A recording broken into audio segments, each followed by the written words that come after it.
The views and opinions expressed on this program are not necessarily those of this station, JVC Broadcasting Management, or its sponsors.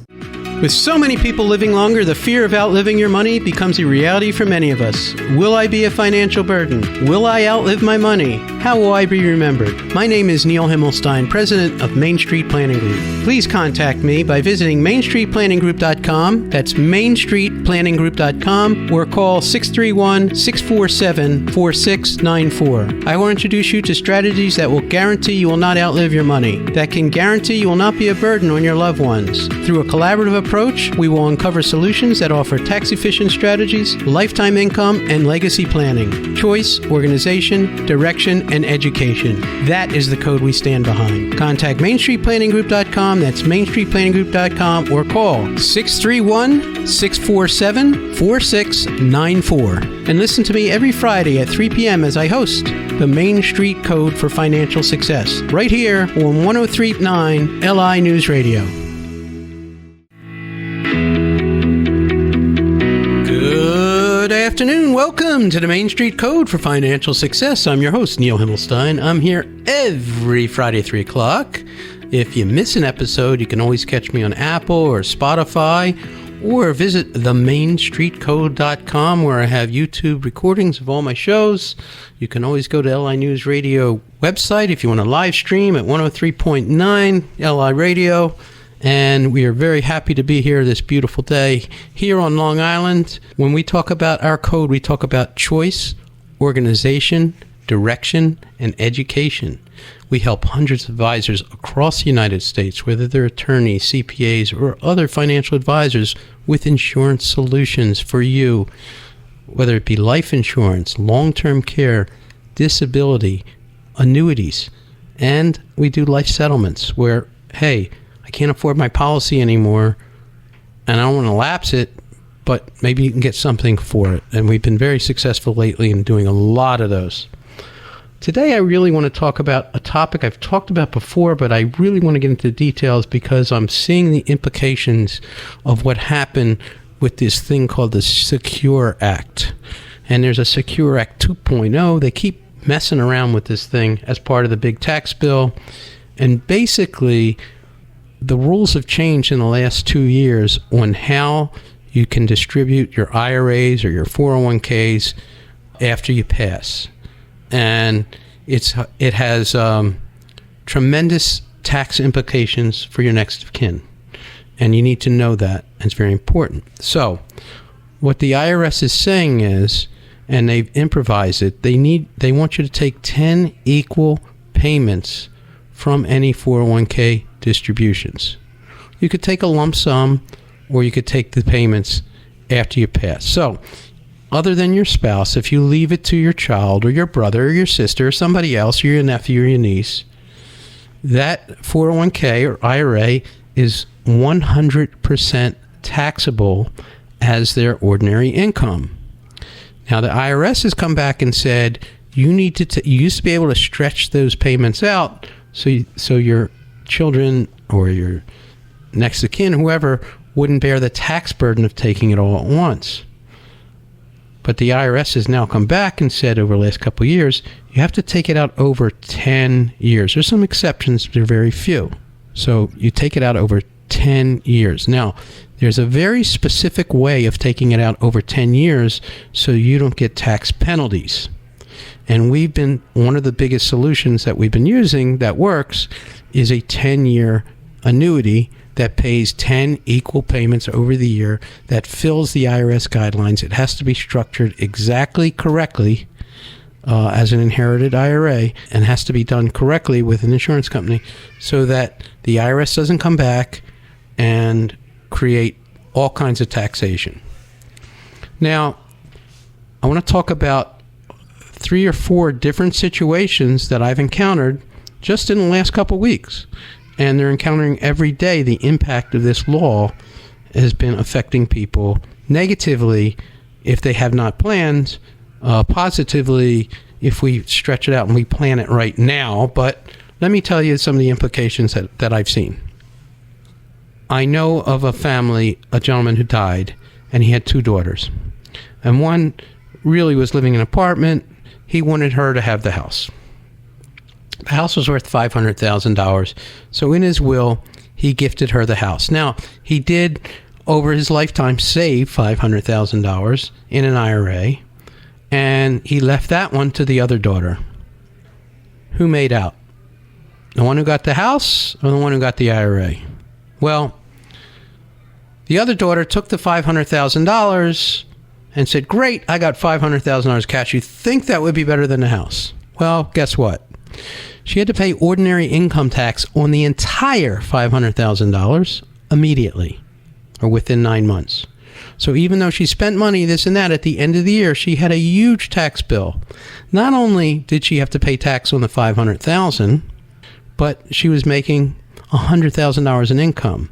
So now her tax bracket went from, I'm not a tax expert, but she jumped tax brackets because now all of her income is now taxed at that higher bracket, plus the $500,000 is taxed as ordinary income. So the net effect of that $500,000 was maybe $250,000, while the other daughter got the house for $500,000. That's worth $500,000. This daughter ended up with about $250,000 and a big tax bill. Now, that's one scenario. So they're not equal. How you leave your assets is not equal. Assets left behind are not equal. You have to think about these terms because people think, oh, it's money, it's money. The other one, you could leave a stock portfolio. You can leave, we're going to talk about art and other things. But in very basic terms, leaving behind an IRA to the next generation could be detrimental to them, as well as not leaving what you think you're leaving. So let's talk about how it's detrimental, even if it's over a 10-pay period. Okay, I've seen a situation where a child was on welfare. Well, the minute they get a check from that IRA, they are no longer on welfare. They are kicked off. If you're on Medicaid, they're kicked off. So let's say your child is a special needs child and you leave them your IRA. The minute you generate income, they are off government services, probably permanently. So you can't just leave an IRA to a beneficiary and think you're doing a good thing. You could hurt them. Now we had another couple, very wealthy couple. Not very wealthy, but they have 2 young kids, and they're both dual income family. They're both making really good incomes, and her dad left her $400,000 in her IRA. Well, the only way to minimize the burden of that $400,000 coming in and sending them into a higher tax bracket is to take it out over 10 years. So they really don't need the money, but we structured a 10-year annuity, which is very compliant with the IRS. The IRS loves it. They understand it. It's 10-pay. It's an inherited IRA. We do it right. And we structured over out 10-pay to minimize the taxation, to maximize the amount of money, and to minimize the tax burden over the immediate thing while they're both couples are working. So the Secure Act 2.0 requires planning. It requires planning not only at death, but prior. If you plan it out right, we can really do some marvelous things so that your beneficiaries don't have a tax burden and have a good thing.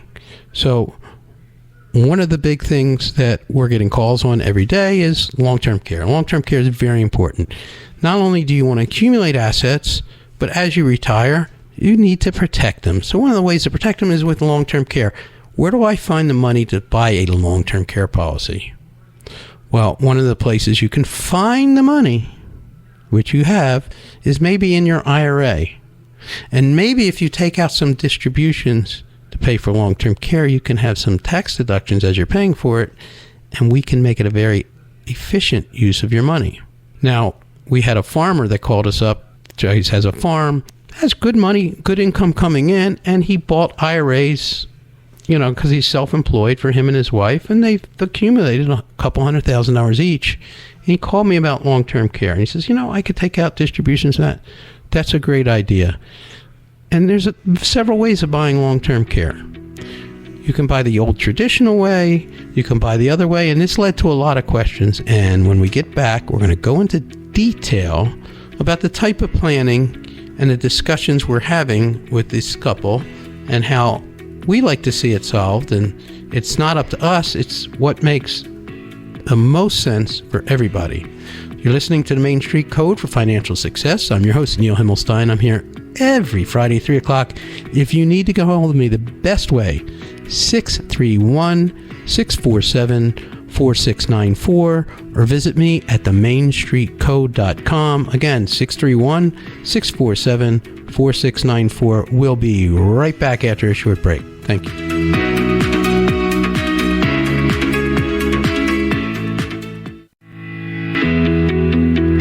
Welcome back to the Main Street Code for Financial Success. I'm your host, Neil Himmelstein. And before the break, we were talking about inheriting an IRA or the possible distribution of your IRA after you've deceased and how it could be detrimental. Yes, it's great that you save this money. This money was really built for retirement, and we hope that you use it for retirement and don't use it to be left behind as your legacy. Rather see you used regular stocks and bonds, your house, your artwork, and everything else as a legacy.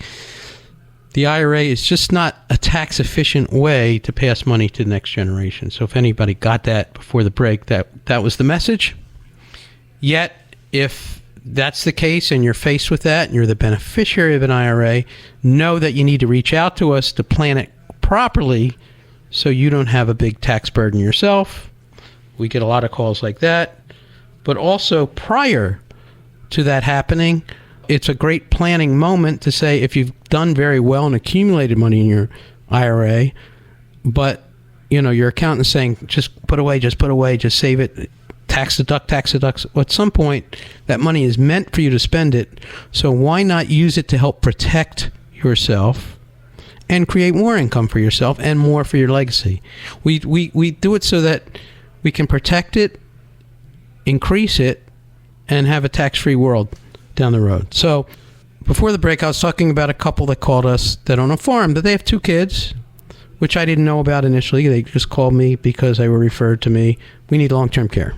Well, it's not so simple. If anybody just goes to, and you call them up and they're a long-term care expert and they just try and position a long-term care policy without knowing about you and your family, that's not the way to go. You really need a complete picture to do the best job for you.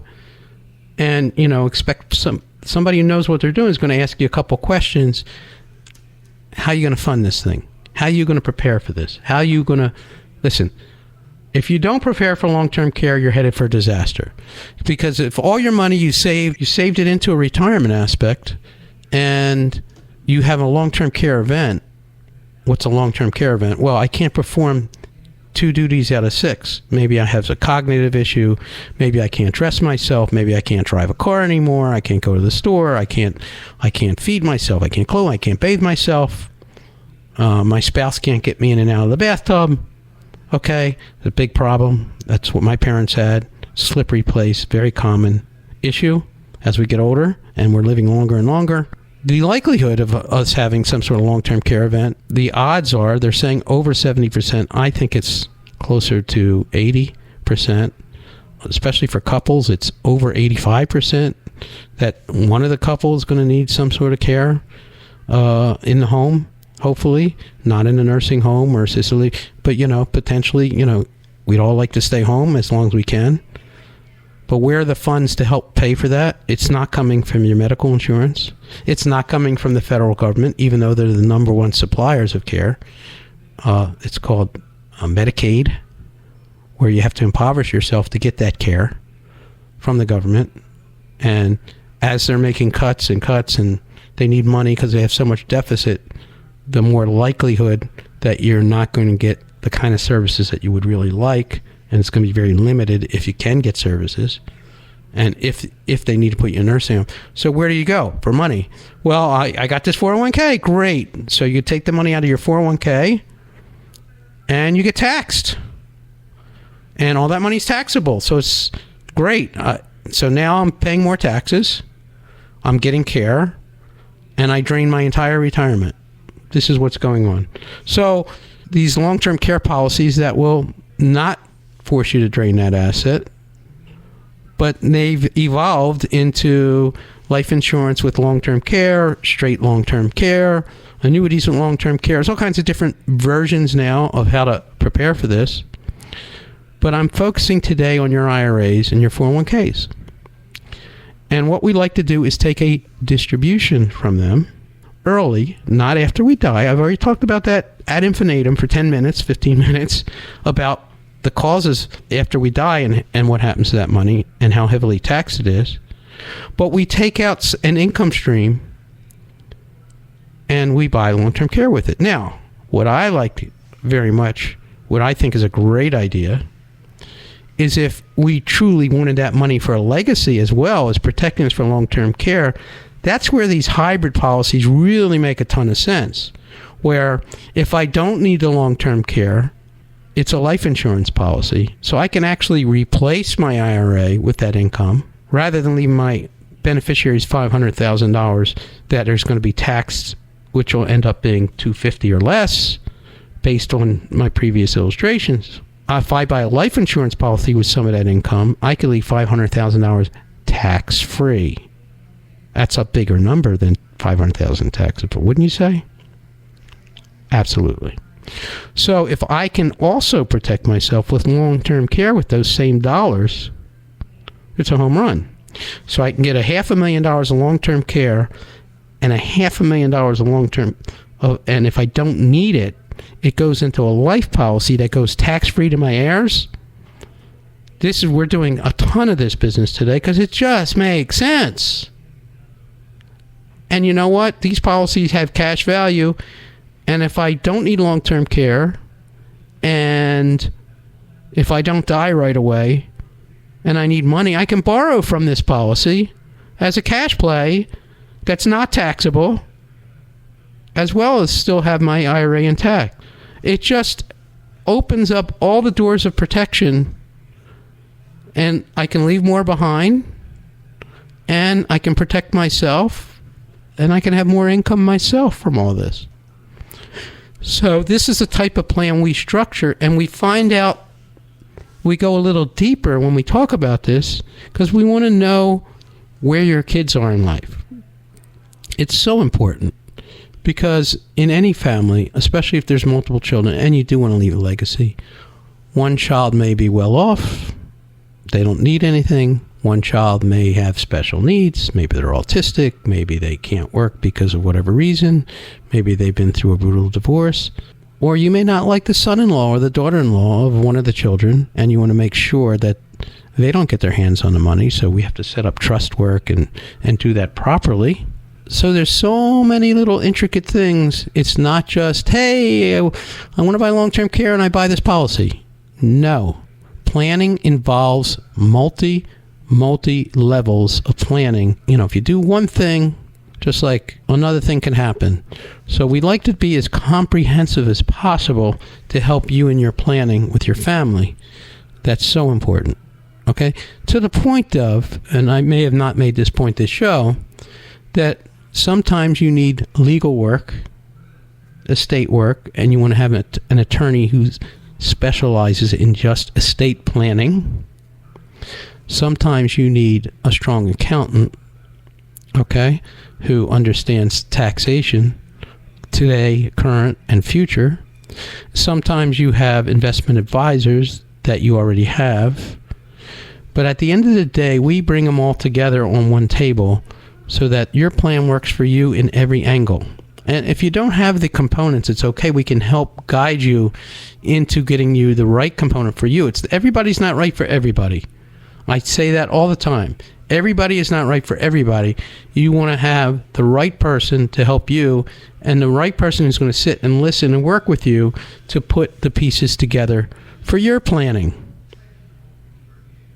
Big element of what we do. It's the difference. We provide solutions, not product.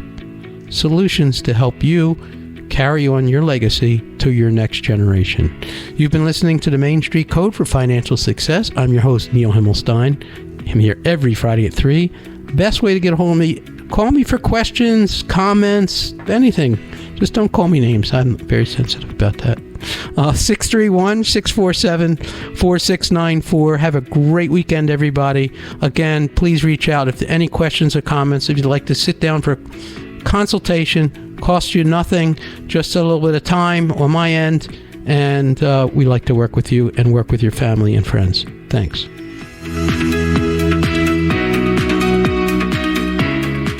The views and opinions expressed on this program are not necessarily those of this station, JVC Broadcasting Management, or its sponsors.